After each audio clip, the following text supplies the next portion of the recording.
Bonjour les yogis, c'est Maëva de Namaskar Yoga, j'espère que vous allez bien.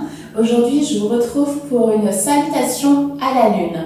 À la base, c'est issu de la séquence à la lune de Matthew Sweeney, qui est une pratique complémentaire à l'Ashtanga Yoga, que je trouve vraiment bien. Mais comme tout, j'en ai petit à petit fait ma propre interprétation. Et donc là, c'est vraiment juste la salutation que je vous propose, interprétée à ma manière. Mais je voulais rendre quand même hommage à la personne qui l'avait créée. Donc on part à genoux. On va essayer de trouver une belle respiration. Si c'est trop difficile avec les pieds pointés pour l'instant, vous pouvez mettre les pieds flex. Mais vraiment, si vous pouvez avoir les pieds pointés, c'est mieux pour le travail, notamment en bas de la colonne vertébrale. On respire par le nez, les inspirations aussi longues que les expirations. Et on va se concentrer sur sa respiration pendant 5 respirations. 5. Inspire. Expire.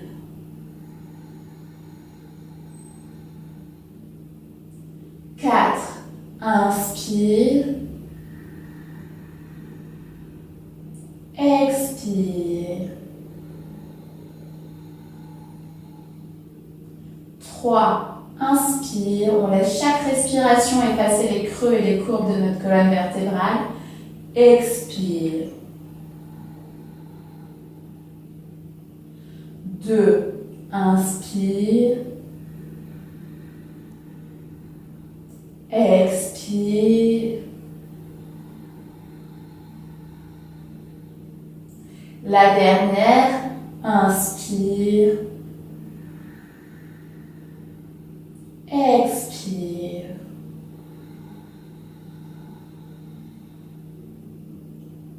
À partir de cette position, on va mettre les bras le long du corps et inspire, on va lever les bras vers le ciel, si possible, regardez ses mains.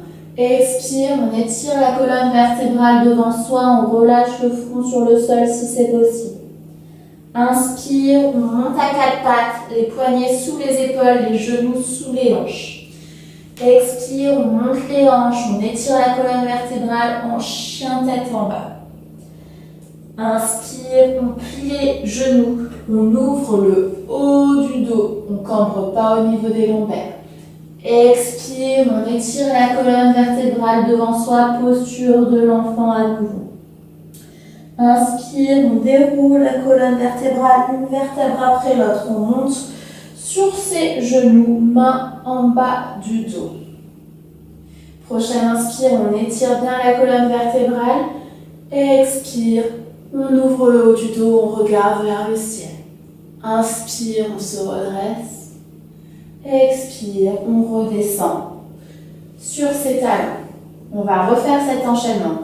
Inspire, on lève les bras vers le ciel, on regarde ses mains. Expire, posture de l'enfant, on se détend, on relâche. Inspire, 4 pattes, poignets sous les épaules, genoux sous les hanches. Inspire, on monte les hanches. On étire la colonne vertébrale. C'était une expire, excusez-moi. Inspire, on redescend les genoux. On ouvre le haut du dos. Expire, posture de l'enfant. On étire la colonne vertébrale devant soi.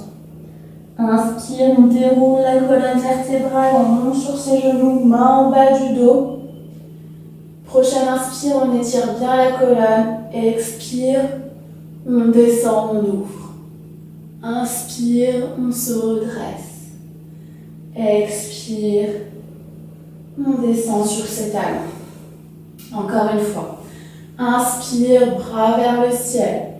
Expire. On descend en posture de l'enfant. Inspire, 4 pattes.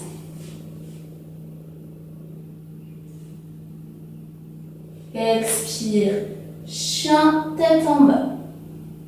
Inspire, on descend les genoux, on ouvre le haut du dos. Expire, posture de l'enfant. Inspire, on déroule la colonne vertébrale, on monte sur ses genoux, mains en bas du dos. On étire bien la colonne vertébrale. Expire, on descend. On ouvre le haut du dos. Inspire, on se redresse. Et expire. On revient sur ses talons. Donc ça, c'est la salutation en dynamique. Vous pouvez la faire autant de fois que vous le souhaitez. C'est une salutation qui est très bien pour les jours où vous êtes fatigué, juste avant de dormir sinon.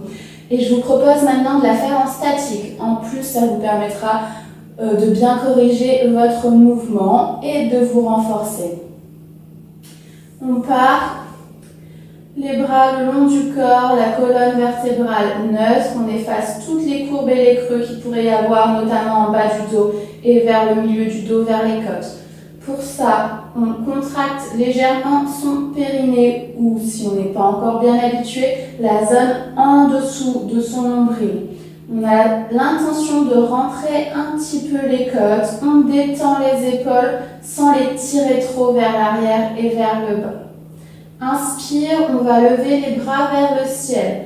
On essaye d'aligner ses bras avec son torse, toujours sans creux ni courbe. Si possible, on regarde vers ses mains sans casser complètement la colonne vertébrale. On reste, on respire.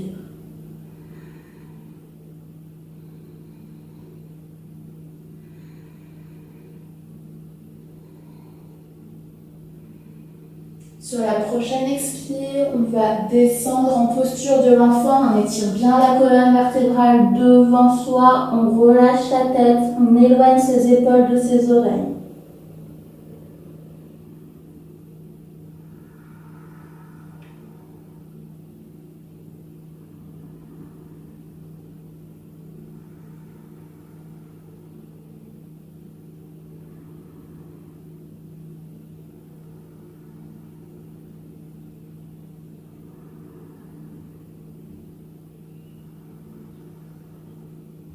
Inspire, on va monter, se placer à quatre pattes. Poignets sous les épaules, genoux sous les hanches. On ne va pas s'affaisser vers le sol, au contraire, on va repousser le sol, le haut du dos est légèrement arrondi. Les orteils repoussent un petit peu le sol, même si on a les pieds pointés, pas flex. Les orteils repoussent le sol pour trouver un appui, pour être plus ancré.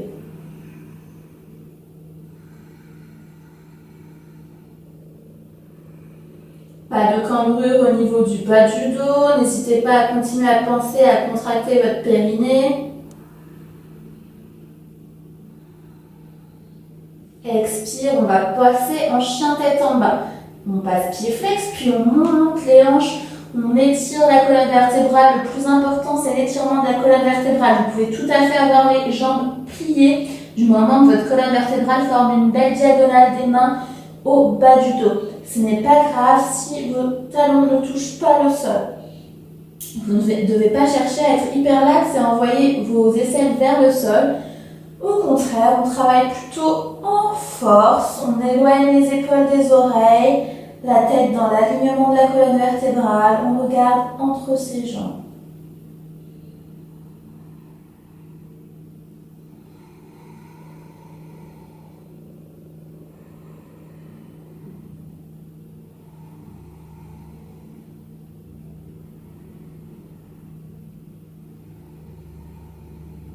Prochaine expire, on redescendra les genoux au sol, on reviendra à quatre pattes. Pour la partie ouverture du dos, on ne va pas faire du statique, on va continuer le travail en dynamique, ça sera un petit peu plus intéressant là. On va faire inspire, j'ouvre le haut du dos, je ne campe pas au niveau du bas du dos. Expire, j'arrondis le haut du dos, je rentre mon nombril vers ma colonne vertébrale. Inspire, j'ouvre. Expire, je rentre. Inspire, j'ouvre. Expire, je rentre. Inspire, j'ouvre. J'essaie de sentir le mouvement de chacune de mes vertèbres. Expire, je rentre.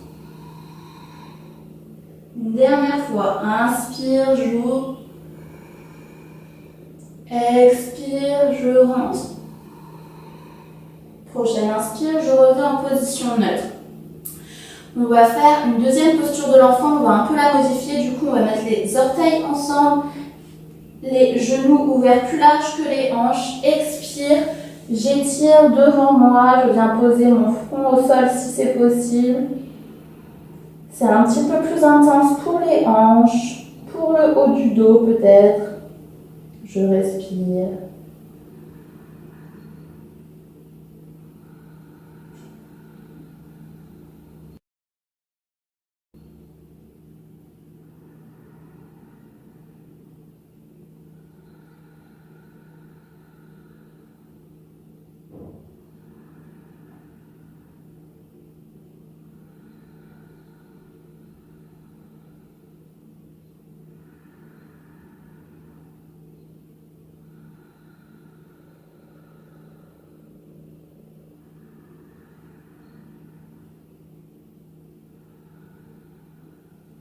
Une vertèbre après l'autre. Je vais redresser ma colonne vertébrale sur une inspiration. Monter sur mes genoux, main en bas du dos. Inspire, j'étire bien ma colonne vertébrale au maximum vers le haut. Mes orteils sont activés comme tout à l'heure. Expire, je contrôle ma descente. Je ne vais pas au-delà de mes capacités, je regarde vers le plafond, la nuque dans l'alignement de la colonne vertébrale. Je peux rester un petit peu, mais si je sens que c'est un petit peu difficile, prochaine inspire, je me redresse. Expire, je descends sur mes talons. Voilà, c'était la salutation à la lune A. Si ça vous a plu, si ça vous intéresse, n'hésitez pas à regarder le travail de Matthew Sweeney. C'est vraiment intéressant au niveau en tout cas de la séquence à la lune. Je ne connais pas bien ces autres séquences. Et puis pour ceux qui sont dans la région toulonnaise ou qui voudraient me retrouver en stage, j'enseigne aussi une interprétation de la séquence à la lune en complément de l'Ashtanga Yoga. Je vous souhaite la séance. Nous allons faire un Om. Inspire.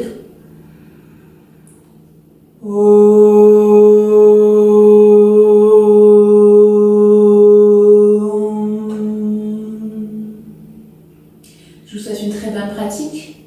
J'espère vous retrouver bientôt. Namaskar.